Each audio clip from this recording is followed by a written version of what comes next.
Hola, bendiciones. Saludos y bienvenidos nuevamente a este tiempo de estudio de la palabra de Dios, este tiempo que Casa Oración Cristiana dedica a estudiar al estudio de la palabra de Dios.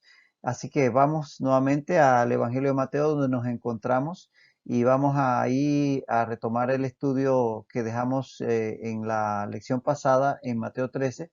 Sin más, preparándonos con nuestro corazón, con nuestro material de notas, con nuestra Biblia para dar inicio a este tiempo. Oramos e iniciamos. Padre, gracias por la oportunidad de poder estar cerca de ti, Señor, a través de tu palabra. Señor, te glorificamos y te exaltamos porque solo tú eres digno de toda alabanza, Señor. Padre, que en esta hora tu Espíritu Santo nos guíe a través de tu palabra y la misma haga, Señor, que podamos ser transformados a la imagen de tu Hijo Jesucristo. Oramos en nombre de Jesús. Amén y amén. Habíamos quedado en el texto de Mateo 13, 18 al 23, donde Jesús explica la parábola del sembrador. Ya lo habíamos estado considerando, pero nos faltó algo y por eso vamos a retomar precisamente este texto. Vamos a leerlo y continuamos allí donde nos quedamos en la última lección. Dice, oíd pues vosotros la parábola del sembrador. Cuando alguno oye la palabra del reino y no la entiende, viene el malo y arrebata lo que fue sembrado en su corazón. Este es el que fue sembrado junto al camino. Y el que fue sembrado en pedregales, este es el que oye la palabra y al momento la recibe con gozo, pero no tiene raíz en sí, sino que es de corta duración, pues al venir la aflicción o la persecución por causa de la palabra, luego tropieza. El que fue sembrado entre espinos, este es el que oye la palabra, pero el afán de este siglo y el engaño de las riquezas ahogan la palabra y se hace infructuosa. Mas el que fue sembrado en buena tierra, este es el que oye y entiende la palabra y da fruto y produce a 100, a 60 y a 30 por uno. Precisamente nos quedamos aquí en este texto y esta diapositiva donde veíamos el caso de la tercera tierra. Dice, el que fue sembrado entre espinos, este es el que oye la palabra, pero el afán de este siglo y el engaño de las riquezas ahogan la palabra y se hace infructuosa, es decir, no da frutos. Ya habíamos dicho que este es el caso de la persona que oye la palabra, pero la misma no prospera debido a que su corazón se mantiene preocupado por los afanes del mundo y enfocado en los bienes materiales. Y ojo que enfatizamos eso, que son los afanes del mundo, no el mundo, sino los afanes del mundo. Esa obsesión por todas las responsabilidades del día a día que me impiden dedicar tiempo a las cosas espirituales. Y el enfoque en los bienes materiales, como dice, el engaño de las riquezas, no las riquezas, sino el engaño de las riquezas. Y en este último caso, dijimos que precisamente el problema no son las riquezas, sino el amor a las mismas, como dice Primera de Timoteo 6, 9 al 10, que los que quieren enriquecerse caen en tentación y lazo, y en muchas codicias necias y dañosas, que hunden a los hombres en destrucción y perdición. Porque raíz de todos los males es el amor al dinero, el cual codiciando algunos se extraviaron de la fe y fueron traspasados de muchos dolores. Primera Timoteo 6, 9 al 10. Nos dice que el problema no es la riqueza, sino el amor a la riqueza. No, el problema no es el dinero, es el amor al dinero. El problema no es que tengas dinero, el problema es que el dinero te tenga a ti.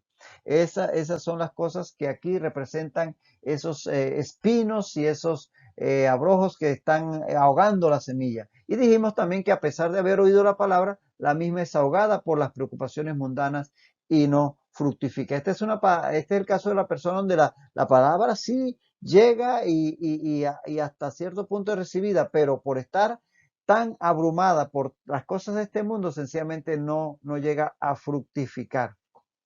Y en ese sentido, pues sí, hablábamos de todos estos afanes de este mundo que muchas veces hacen que las personas puedan oír de Cristo, oír la palabra, pero sencillamente no le prestan la atención debida porque sencillamente están tan ocupados con las responsabilidades del día a día, que es bueno que uno sea responsable y demás, pero se obsesionan tanto con aquello que sencillamente les parece que lo espiritual no tiene realmente importancia o tanta importancia y sencillamente se apartan. Igual el afán por buscar cosas materiales que no es malo tener, el problema es que te obsesiones con tener más y querer más. Y ese es el tema que Jesucristo aquí está ilustrando con esta parábola. Para nosotros como creyentes sabemos que la parábola tiene que ver con el hecho de no recibir precisamente ese mensaje de salvación, puesto que esta tierra sencillamente es ahogada a la semilla por los afanes de este mundo. Pero para nosotros los creyentes aquí hay un mensaje también de reflexión, que tenemos que tener cuidado, porque los creyentes que se dejan absorber por los afanes de este mundo, y la búsqueda de las riquezas, el empeño por tener más en el ámbito material, podrán tornarse infructuosos.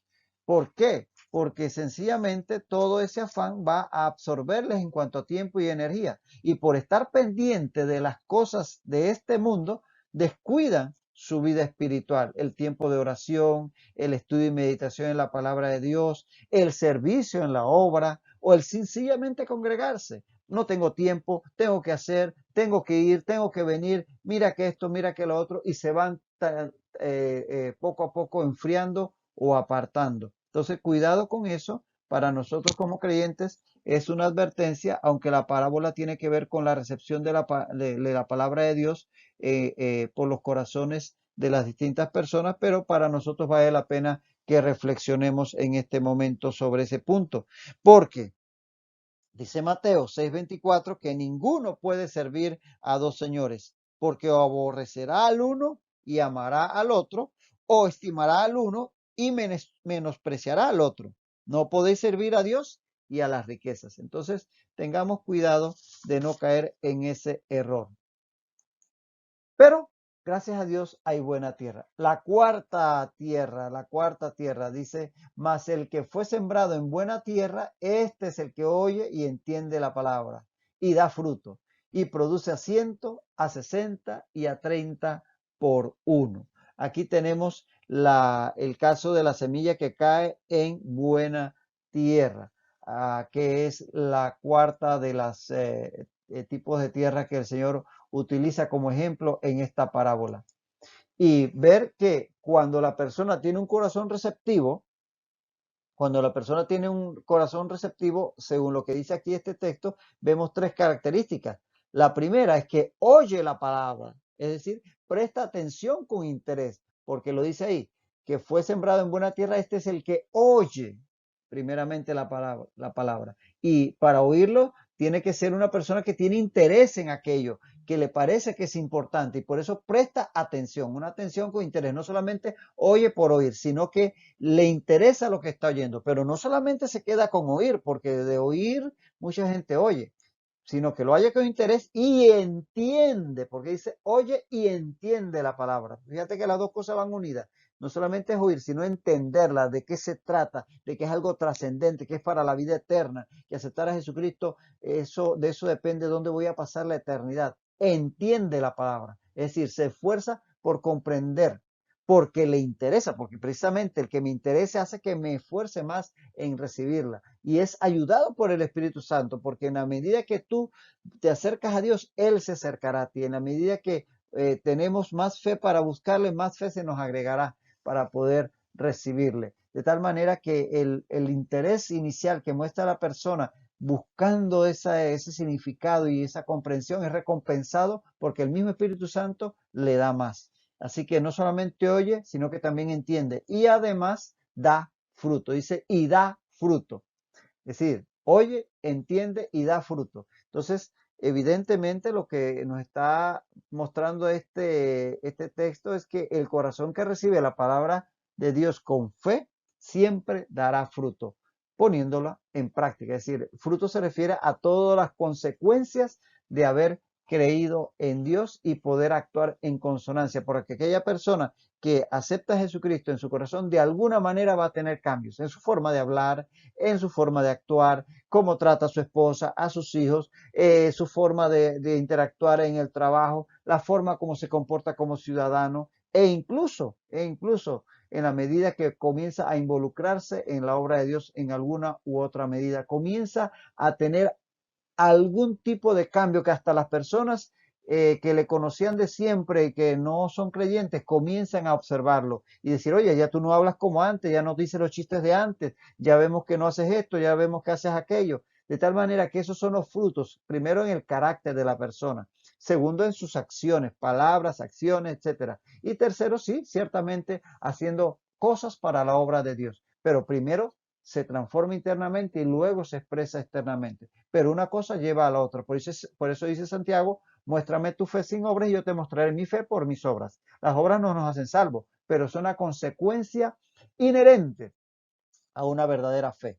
Entonces, oye la palabra, entiende la palabra y da fruto. Las tres características de esa tierra buena, ese corazón preparado que recibe la semilla. Y vemos que siempre hay buena tierra. Habrá fruto, aunque en diferente grado. Fíjate que algunos darán fruto siempre que hay buena tierra, habrá fruto, aunque sea en diferente grado. Unos a 30, otros a 60, unos a 100 por uno. Pero siempre, siempre habrá fruto. Y tener eso en cuenta, que no todos vamos a dar fruto al mismo nivel. Habrá aquellos creyentes que Dios los va a utilizar a un nivel, pues, muy básico porque hasta allí llegan, pero habrá otros que se involucrarán tanto que van a servir al Señor y ahí tenemos tantos ejemplos de estos hombres y mujeres de Dios que han servido en la obra para llevar a miles a los pies de Cristo, esos grandes evangelistas y misioneros. Pero ojo, todos podemos dar más y más fruto.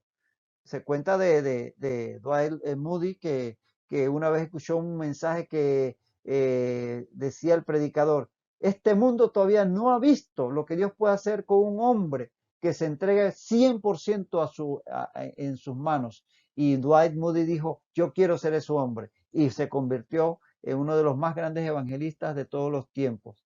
De tal manera que todos podemos dar más fruto, pero lo que sí es cierto es que todos daremos fruto, aunque a diferentes niveles.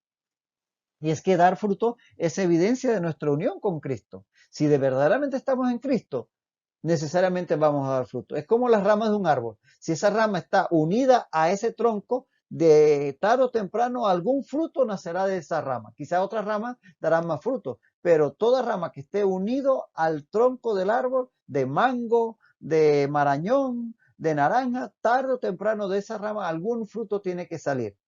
Y puede ser como digo, que en algún momento sea mucho fruto. Dice Juan 15:5, Juan 15:5, la conocida parábola de la vid. Dice, yo soy la vid, vosotros los pámpanos, es decir, las ramas. El que permanece en mí y yo en él, este lleva mucho fruto, porque separados de mí, nada podéis hacer. De tal manera que cuando estamos unidos a Cristo, permanecemos en Cristo, vamos a dar fruto. Y ojo, es en Cristo, porque al final todo esto es para la gloria de Dios. No son mis frutos, son los que Él hace por medio del Espíritu Santo en mí, y eso es lo que vamos a ver luego en nuestro día a día. Son frutos que el Señor genera en nosotros porque estamos unidos a Él. Y en la medida que permanezcamos en esa comunión íntima con Él, daremos más fruto. Muy bien. Entonces aquí hemos visto cuatro tipos de corazones, cuatro tipos de tierra. En el primer caso tenemos el corazón insensible, ese corazón que no recibe la palabra, que es el que vimos en el versículo 19, es la tierra junto al camino, un corazón duro, un corazón que la semilla cae y ni siquiera penetra. Y así hay muchos que están sencillamente cerrados en banda a escuchar pero no a aceptar. Y habrá muchas personas a las que le hemos hablado y que sencillamente hasta se han burlado de nuestro mensaje, del mensaje que le hemos compartido. Eso es el corazón insensible que no recibe la palabra. También está el corazón impulsivo, esa tierra entre piedras que sencillamente tiene algo de tierra y por eso la semilla cae y brota enseguida, así impulsiva, muy emocional, muy de repente se entusiasma, pero con muy poca raíz, porque las piedras debajo en el caso de esa tierra dice que no dejan penetrar la raíz y el poquito de sol que sale lo calienta y brota de repente, pero lo seca. Ese es el caso del corazón impulsivo, esas personas que sencillamente toman esto de una forma emocional y no espiritual. Y recibe la palabra, pero no echa raíces, realmente no la comprende, no la recibe, no la hace suya. Y con un poquito de viento que sople, un poquito de adversidad, ya eso lo deja porque son emocionales. Y así no es como se puede recibir la palabra, no por emoción. Tiene que ser algo que vaya mucho más allá de las emociones. Luego tenemos la tercera, que es el corazón afanado, que es lo que vimos en los versículos, en el versículo 22, que recibe la palabra, pero no fructifica. ¿Por qué? Porque aunque recibe la palabra inicialmente, tiene tantos afanes en este mundo que lo ahogan y está más preocupado por lo material, por conseguir más, por cumplir con esto, con aquello, y no tiene tiempo para Dios, para cultivar esa relación, para que esas raíces realmente profundicen y luego den frutos. Entonces esta es la tierra que cayó allí entre espinos, donde tenemos el corazón afanado. Pero tenemos un cuarto caso, gracias a Dios, que es el corazón preparado, el del versículo 23, que recibe la palabra, cree en ella y da frutos. Entonces, ahí vemos esos cuatro tipos de corazones. Desde aquel que ni siquiera la palabra echa raíces, solamente cae ahí y se la lleva el enemigo. A aquella que llega a echar algo de raíces, pero muy levemente y no prospera. Y esa es la que cae entre piedras. Y esta que cae entre espinos, que aquella que llega a echar raíces, llega a germinar en algo, pero no da fruto, porque sencillamente es ahogada por los espinos, no fructifica. Y luego, finalmente, la cuarta, que es la que debemos todos anhelar, que podamos sembrar en buena tierra, esa que recibe la palabra, esa que echa raíces profundas, esa que crece y da fruto en distinto grado, pero siempre da fruto. De tal manera que esos son los cuatro tipos de tierra que aquí el Señor Jesucristo explica en esta porción. Y entonces, resumiendo, en cuanto a esta parábola del sembrador, vemos que la parábola sí aplica a los oyentes de Jesús, aquellos que estaban allí ante él en su momento cuando la compartió por primera vez, algunos de los cuales recibieron el mensaje como la buena tierra, la cuarta, pero otros lo rechazaron y lo rechazaron por distintos motivos. Algunos como los religiosos con ese corazón endurecido como la tierra junto al camino, ni siquiera le pararon bola, lo rechazaron de plano. Otros quizás como la tierra entre piedras, en un momento dado, viendo los milagros, se entusiasmaron, pero como realmente no tenían raíces, sino que todo era puro entusiasmo de ver el agua convertida en vino, o ver la multiplicación de los panes y los peces, o las sanidades, sencillamente ese entusiasmo no les duró mucho. Y las otras que sencillamente oían el mensaje y les parecía interesante y les parecía que era importante, pero de repente tenían que ir a trabajar, tenían que ir a buscar esto, a buscar lo otro, no tenía, otro día los oiremos, decían, y los afanes de este mundo aplacaban el mensaje. Entonces la parábola aplicaba para aquellos que estaban ante Jesús, porque muchos de ellos sí recibieron el mensaje como sus discípulos, sus seguidores, que luego extendieron el mensaje a todos los rincones de la tierra.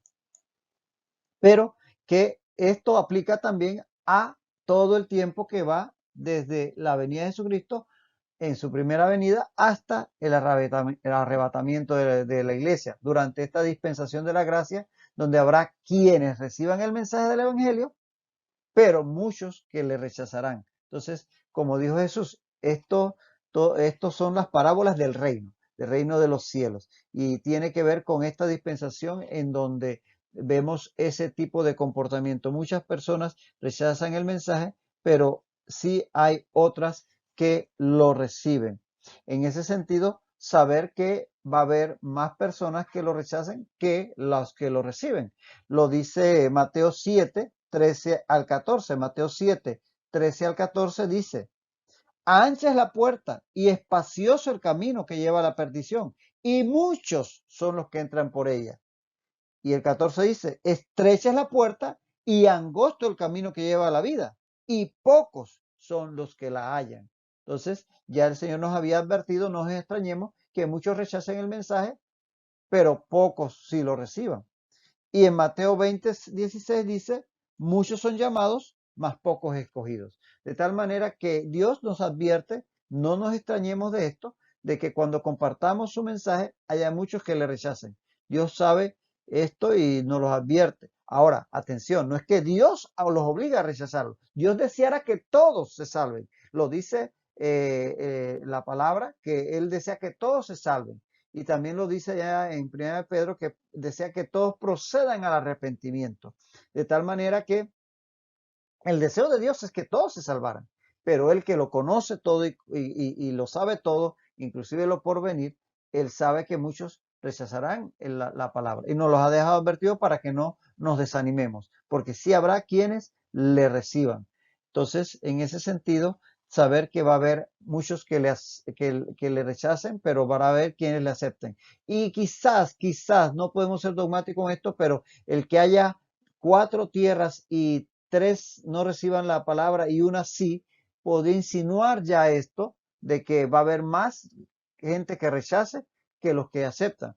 Es una posible interpretación de esto, pero como decíamos en las parábolas, no podemos detenernos a interpretar demasiado los detalles. Pero sí es una realidad que Cristo lo ha advertido en estos pasajes que mencionamos de Mateo 7 y Mateo 20, que va a haber muchos que lo rechacen y pocos que lo reciban.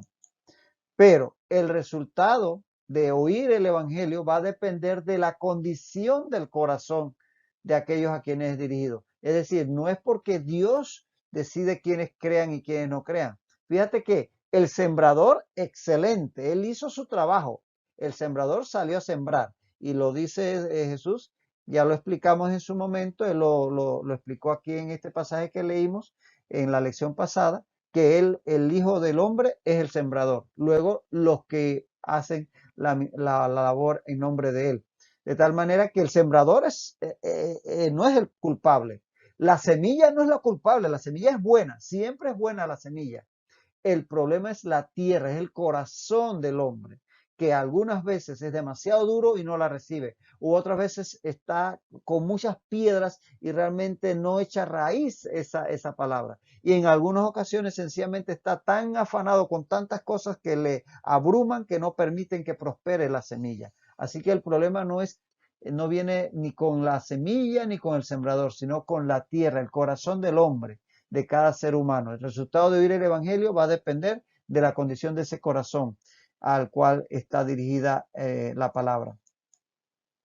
Y finalmente decir que a pesar de todo, el sembrador no deja de sembrar la semilla. A pesar de que haya tierra, endurecida, tierra entre pedregales, tierra entre espinos, él sabe que también habrá buena tierra y siempre va a seguir sembrando igual que tenemos que hacerlo nosotros. Saber que siempre habrá quien responda al mensaje de la palabra nos debe alentar a no dejar de compartirla.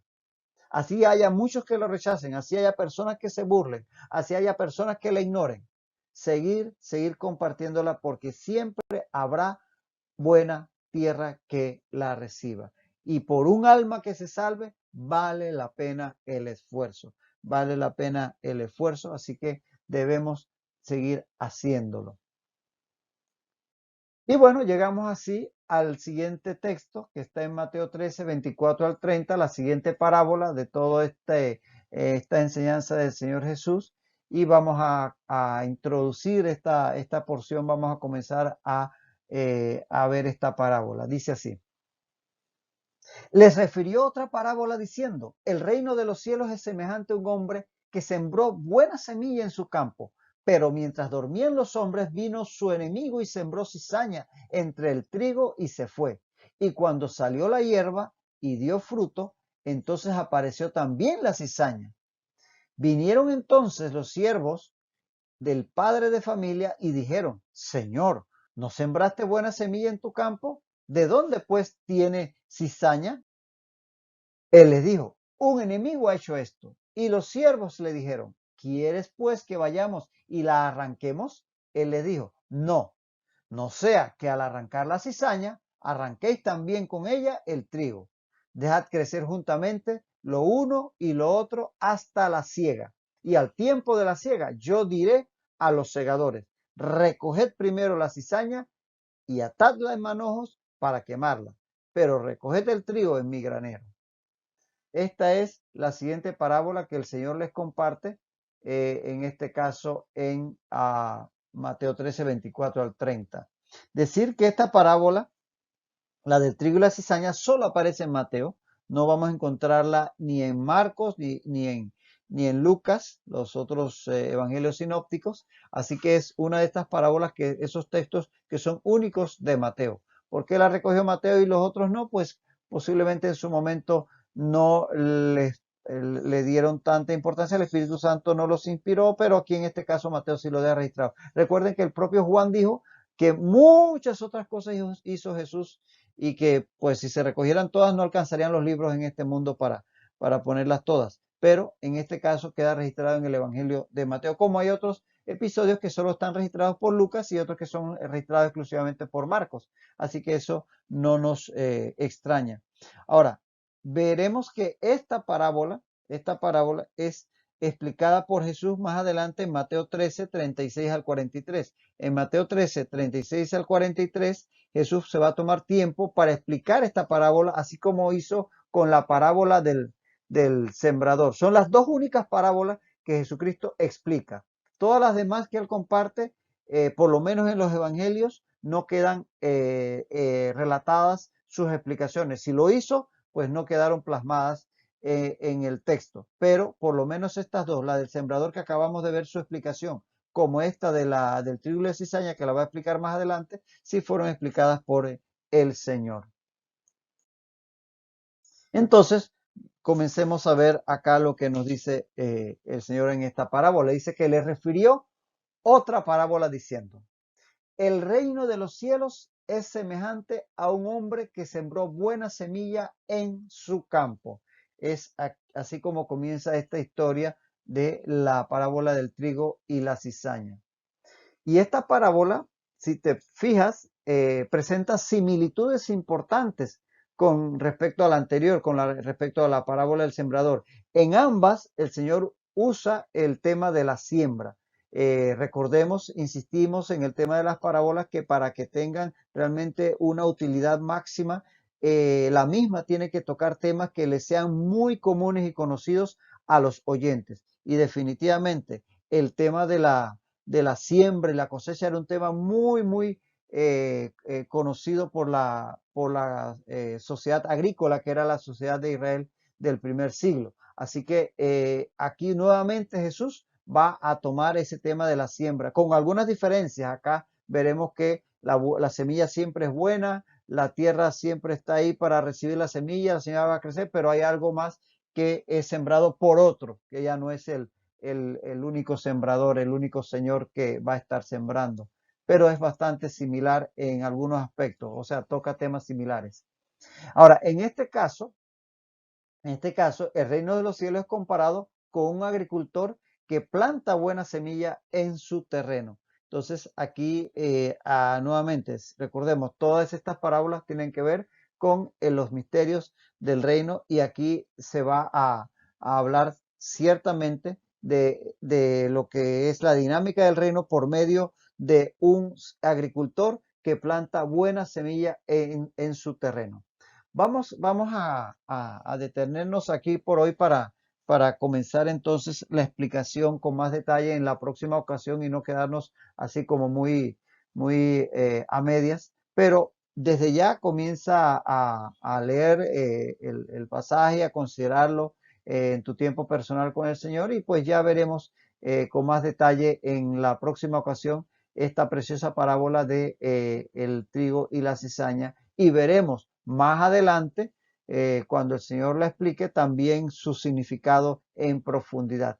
Hasta entonces, hasta la próxima ocasión, que el Señor siga bendiciendo tu vida, que la palabra de Dios siga creciendo, dando frutos en tu corazón a 30, 60 y a 100 por uno, y que podamos cada día crecer más en el Señor Jesucristo y dando frutos para su gloria. Que el Señor te bendiga ricamente.